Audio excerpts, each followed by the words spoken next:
Hi hello అందరికీ welcome to cake design series 6. ఈ రోజు కేక్ డిజైన్ సిరీస్లో మా యానివర్సరీ కేక్ నేను ఎలా తయారు చేశానో ఒకసారి చూద్దామా. సో ఫోటోలో చూపించినట్టుగా ఇది 2 టైర్ కేక్. కింద ఉన్న కేక్ వచ్చేసి పైనాపిల్ ఫ్లేవర్, పైన ఉన్న కేక్ వచ్చేసి స్ట్రాబెరీ ఫ్లేవర్లో తయారు చేస్తున్నాను. ఇది పైనాపిల్ స్పాంజ్. సో దీన్ని పక్కన పెట్టుకొని పైనాపిల్ ఫ్లేవర్ కాబట్టి ఇందులో పైనాపిల్ క్రష్, అలాగే పైనాపిల్ ఎసెన్స్, ఇంకా పైనాపిల్ ముక్కలు నేను షుగర్ సిరప్లో దాన్ని బాగా ఉడకబెట్టి స్టోర్ చేసి పెట్టుకుంటాను. సో ఆ ముక్కల్ని కొంచెం యాడ్ చేసేసాను.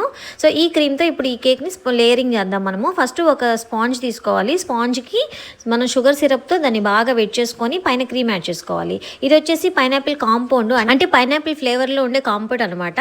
సో దాన్ని కూడా మనము సన్నగా గ్రేట్ చేసుకొని కేక్ పైన వేసేసుకోవాలి. ఇది మిల్క్ మేడ్ ఫ్లేవర్ కోసము. సో మిల్క్ మేడ్ కూడా కొంచెం యాడ్ చేశాను. సో ఇదే ప్రాసెస్ రిమైనింగ్ అన్ని లేయర్స్కి రిపీట్ చేస్తున్నాను. స్పాంజ్ని షుగర్ సిరప్తో బాగా వెట్ చేసుకొని తర్వాత క్రీము, గ్రేటెడ్ చాక్లెట్, మళ్ళీ సేమ్ ప్రాసెస్ అనమాట రిమైనింగ్ లేయర్స్ కూడా. సో నాకు ఇక్కడ మొత్తం 3 లేయర్స్ వచ్చింది. పైన స్పాంజ్ పెట్టేస్తే కనుక టోటల్ 4 లేయర్స్ అయినాయి అనమాట. సో ఈ 4 లేయర్స్ కేక్ని మనం ఫ్రిడ్జ్లో సెట్ చేసుకుందాము.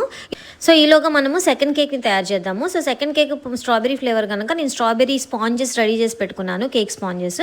సో ఫస్ట్ వీటిని ఈవెన్గా చాప్ చేసుకున్నాను. చూసారా ఎంత స్పాంజీగా వచ్చిందో.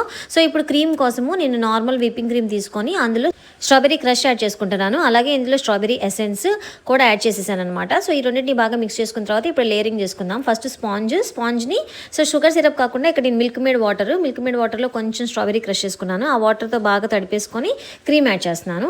ఇది వచ్చేసి నార్మల్ చాక్లెట్, అంటే మిల్క్ చాక్లెట్ అనమాట, మన వైట్ చాక్లెట్ అంటారు దీన్ని. సో ఈ చాక్లెట్ కూడా గ్రేట్ చేసేసాను. దీంతో ఫ్లేవర్ చాలా బాగుంటుంది కేక్ టేస్ట్. సో ఇదే ప్రాసెస్ నేను అన్ని లేయర్స్కి రిపీట్ చేస్తున్నాను అనమాట. సో కేక్ స్పాంజ్ పైన స్ట్రాబెరీ క్రీము, దానిపైన వచ్చేసి మన మిల్క్ చాక్లెట్. సో ఇలా మొత్తం నాకు 3 క్రీమ్ లేయర్స్, పైన స్పాంజ్ పెట్టేస్తే మొత్తం 4 లేయర్స్ అయిందనమాట. సో దీన్ని కూడా మనం నీట్గా ఫ్రిడ్జ్లో సెట్ చేసుకుందాం. ఇప్పుడు డిజైన్ కోసము నేను జస్ట్ వైట్ కలరే యూజ్ చేస్తున్నాను. సో వైట్ కలర్ క్రీమ్తో అప్లై చేసేసి నీట్గా దానికి లైన్స్ యాడ్ చేశాను. సో డబల్స్ ఇన్సర్ట్ చేస్తున్నాను. డబల్స్ ఇన్సర్ట్ చేయడం వల్ల కేక్కి సపోర్ట్ వస్తుంది. సో డిజైన్ ఏం చేయట్లేదండి, సింపుల్గా ఒక రెడ్ కలర్ లేస్ తీసుకొని ఆ రెడ్ కలర్ లేస్ని యాడ్ చేసుకుంటున్నాను. నాకు ఎటువంటి ఫ్యాన్సీ డిజైన్ వద్దు, అలాగే ఎటువంటి కలర్స్ కూడా వద్దు. నేను ఇంట్లో తినే కేకే కాబట్టి ఎట్లాంటి కలర్స్ని కూడా ఎక్కువ యూజ్ చేసుకోదలుచుకోలేను. ఈ మధ్యలో డివైడర్ యూజ్ చేశాను, దాన్ని స్పేసర్ అంటారు. సో స్పేసర్ పెట్టాను అనమాట. స్పేసర్ పెట్టి లోటస్ వచ్చేసి మేము టెంపుల్ వెళ్ళాం కదా, అక్కడ దొరికింది మాకు. సో మా పాప తెచ్చుకుంది. ఆ లోటస్తో నేను డెకరేషన్ చేశాను కేక్ని. నేను పెద్దగా డిజైన్ ఏం చేయలేదు, నా దగ్గర అవైలబుల్ ఉన్న వస్తువులతోనే సింపుల్గా డిజైన్ చేసుకున్నాను. నాకు సింపుల్గానే కావాలి.